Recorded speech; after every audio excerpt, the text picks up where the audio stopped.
मंजिलें उन्हीं को मिलती है जिनके सपनों में जान होती है। मंजिलें उन्हीं को मिलती है जिनके सपनों में जान होती है। पंख होने से कुछ नहीं होता यारो, हौसलों से उड़ान होती है, हौसलों से उड़ान। धन्यवाद।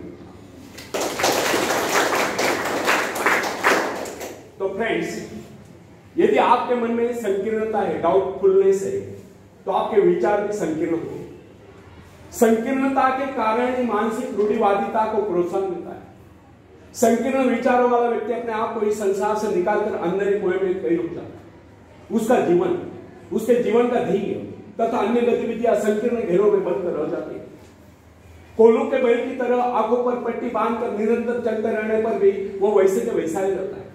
उन्नत विचारों से उसका नाता टूट जाता है और वह केवल पोंगापंथी के रूप में खड़ा रह जाता है। इसलिए हम विचारों की समृद्धि पर जोर देते हैं, भीतरी शक्तियों की जागृति पर जोर देते हैं। दुनिया में सब कुछ है और सब आपके लिए है, किंतु आप उठे तो सही, उसे प्राप्त करने का प्रयास तो करें। कोई ऐसा कार्य करे जो रचनात्मक और सृजनात्मक। सृजनशील व्यक्ति के मन में ही सृजनशील विचार आते हैं। यही विचार उसे समृद्धि की ओर ले जाते हैं। नई कल्पना के अभाव में वह कभी सफल नहीं हो पाता। सृजनशीलता ही सफलता की सीढ़ी है। सृजन का उद्गम उसी व्यक्ति के मन में होता है जिसका हृदय मुक्त, स्वच्छंद, निर्मल हो। निर्धनता और असफलता का सबसे बड़ा कारण मन की संकीर्णता है। संकीर्ण मस्तिष्क में नए विचार नहीं पहुंच सकते और नवीन विचारों रहित व्यक्ति सफलता की सीढ़ियों तक नहीं पहुंच सकता। मलिनता की समाप्ति और सृजनात्मक प्रतिभा को बढ़ावा देने से ही सफलता और सुख का जन्म होता है। बंदरिया की भांति मरे हुए बच्चे को छाती से चिपटाए रहने से कुछ नहीं होता। इसलिए विचारों में नवीनता लाने का प्रयास कीजिए। यदि विचारों में नवीनता है तो कार्यों में सृजनात्मक बदलाव आएगा, जीवन शैली बदलेगी, तब भाग्य स्वयं बदल जाएगा। जो व्यक्ति ये समझते कि वे परिस्थितियों तथा सामाजिक असमानता के कारण निर्धन है, वे गलत समझते हैं। ऐसे लोग अपने भीतर झांक कर नहीं देखते कि हमें क्या कमी है। वे स्वयं का आत्मविश्लेषण करके दूसरों पर दोषारोपण करते रहते। सच्चाई और वास्तविकता तो यह है कि समृद्धि गुणों का वर्णन करती है, हेरा फेरी से वह कभी प्राप्त नहीं होती। जिन लोगों के मन में यह विचार कर करते हैं कि सौभाग्यवान व्यक्ति धनी बन सकते हैं, वे कभी उन्नति नहीं कर सकते। ऐसा सोचना कदापि उचित नहीं। सौभाग्यशाली आप भी हैं और आप भी सब कुछ प्राप्त कर सकते हैं, किंतु वैसा प्रयास तो करें। भाग्य अभाग्य का रोना न रोकर कर्म करो, कर्मों से भाग्य बदलता है और कर्मण्यता आलस्य और निराशा से नहीं। फ्रेंड्स, क्या आपको पता है कि आपके भाग्य में क्या है? जो व्यक्ति प्रकृति के अंगन और स्रोतों की प्रचुरता को समझते हुए धन उत्पादन के लिए प्रयत्नशील है और जो ये समझते कि संसार में किसी चीज की कोई कमी नहीं, वे एक न एक दिन अवश्य धनी हो जाते हैं। जबकि उन्हीं के अनेक भाग्यवादी साथियों को पूरी तरह से 2 समय का भोजन भी नसीब नहीं होता है। समृद्ध होने का मूल मंत्र है कि व्यक्ति मानसिक दिवालेपन से बचे, हताश होना छोड़ दे और अपने आप को समृद्ध अनुभव करे, प्रेरणा स्वरूप बने।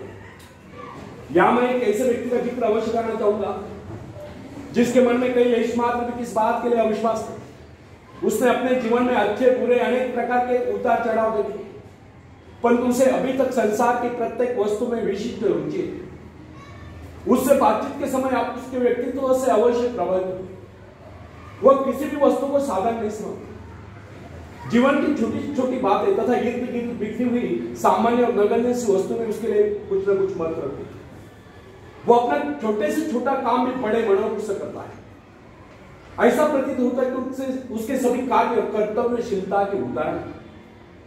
किसी भी काम को करने के लिए वह अनावश्यक उदय गुण में नहीं घुसता। ऐसा प्रतीत होता है कि जिस प्रकार सूर्य का प्रकाश सारी पृथ्वी को ढके हुआ है, उसी प्रकार उससे मिलने वाले सभी लोग उसे चाहते और उससे प्यार करते हैं। उसके मन में कई लेश मात्र किस प्रकार के अविश्वास की भावना नहीं चलती। स्वस्थ और विघ्न बाधाओं रहित जीवन जीने वाले व्यक्ति दूसरों के लिए प्रेरणा स्रोत है। या मैंने जिस व्यक्ति का उल्लेख किया वह धनी नहीं है, परंतु उसे जो प्रसन्नता प्राप्त है वह संसार के बड़े से बड़े धनवान व्यक्ति को भी प्राप्त नहीं। दूसरों के जीवन को समृद्ध बनाने के लिए उनकी सहायता करने वाले व्यक्ति समृद्ध जीवन बीता सकते। फ्रेंड्स, मृग तृष्णा छोड़े। आपके संपर्क अनेक ऐसे व्यक्तियों से आए होंगे जो बहुत ही धनी है, परंतु निहायत बेकार निकट हुए, ना वे खुद खाते ना दूसरों को खाने देते, अपनी हड्डियां गला गला कर धन जोड़कर चले जाते हैं, खुद भूखे मरते हैं, अपनी इच्छाओं को मारकर पैसा एकत्रित करते हैं। आखिर ऐसी अमीरी किस काम की? कंजूस और लालच का बिके ऐसे लोग बिल्कुल उन्हीं फलों के समान होते हैं जो किसी भूखे व्यक्ति का पेट भरने के बजाय पेट की डाल पर ही सड़कर नष्ट होता है। इस प्रकार की समृद्धि से तो गरीबी लाख होना चाहिए। यदि हमें एक बात ज्ञात हो जाए कि शक्ति का मूल स्रोत हमारे भीतर है, तो हमें इधर उधर भटकने की आवश्यकता नहीं है। अंतर्मुखी प्रेरणा स्रोत इतना समृद्ध है, जो उसे एक बार प्राप्त कर लेता है वह संसार की समस्त समृद्धियों का स्वामी होता है। प्रेरणा रूपी अमृत पात्र के एक बूंद उसके जीवन की सारी शिष्टता को समाप्त करके उसे हरियाली में बदल देती। प्राय लोगों के साथ कठिनाई यह है कि वे कस्तूरी मृग के समान अपने नाभि में स्थित कस्तूरी को ढूंढने के लिए जीवन भर इधर उधर भटकते रहते हैं और अपने नाभि में स्थित सुगंध के स्रोत को ढूंढने का। वस्तुतः समृद्धि का मूल स्रोत हमारे भीतर ही विद्यमान है। आवश्यकता केवल इस बात के हम उसे खोज ले। यही कारण कि हमें अपने जीवन से वही कुछ मिलता है जो हम उससे मांगते हैं। हमारा वातावरण, हमारी परिस्थितियां, हमारा व्यक्तित्व आदि सभी कुछ हमारे विचारों के अनुरूप ही स्वरूप धारण करता चला जाता है। जो व्यक्ति लगातार गरीबी के डर से आक्रांत रहता है वह स्वयं ही निकम्मा हो जाता है। वह सदैव यही सोचता रहता है कि वह अभागा है और दुनिया की सुख समृद्धि उसके लिए नहीं बनी। उसको समृद्धि किस प्रकार प्राप्त होगी? स्वास्थ्य, ईश्वर विश्वास, आस्था और उद्यम में कमी के कारण ही व्यक्ति सदैव पद्धति बना रहता है।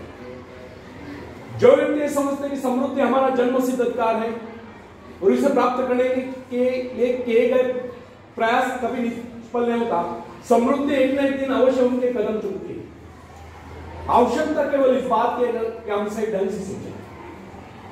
मैं अनेक ऐसे व्यक्ति को जानता हूं जो आयु भर प्रसन्नता प्राप्त करने के लिए तरसते हैं, परंतु प्रसन्न न हो सके। उन्होंने कभी अपने जीवन के संबंध में सही ढंग से सोचने का प्रयास नहीं किया। वे सोचते कुछ रहे, करते कुछ रहे। इसका परिणाम यह निकला, न उन्हें सुख मिला न समृद्धि प्राप्त हुई। मेरे कहने का अर्थ यह नहीं कि सभी लोग एक समान होते।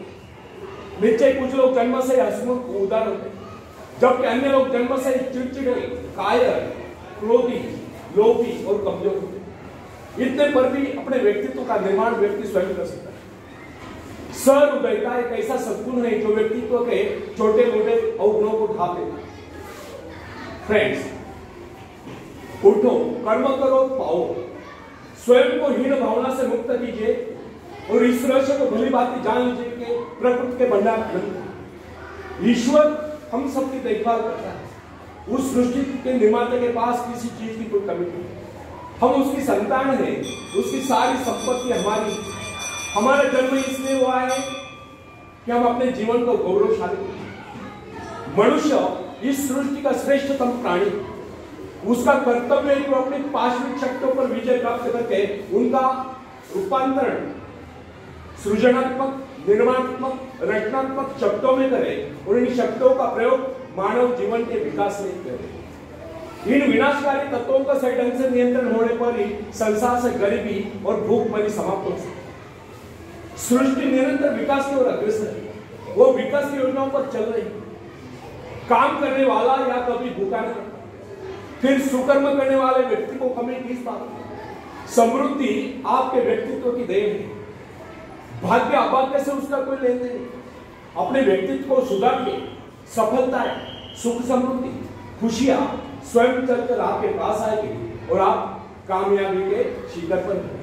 आखिर में एक शेर में सुनाता हूं, तुम उड़ सकते हो मुक्त आकाश में, तुम मुक्त आकाश में पंछी, तुम व्यर्थ ही डरे, तुम भूल ही गए हो कि तुम्हारे पास पंख है। तुम पैरों से चल रहे हो, तुम आकाश में उड़ सकते हो। थोड़ा फड़फड़ाओ ताकि तुम्हें एहसास हो जाए।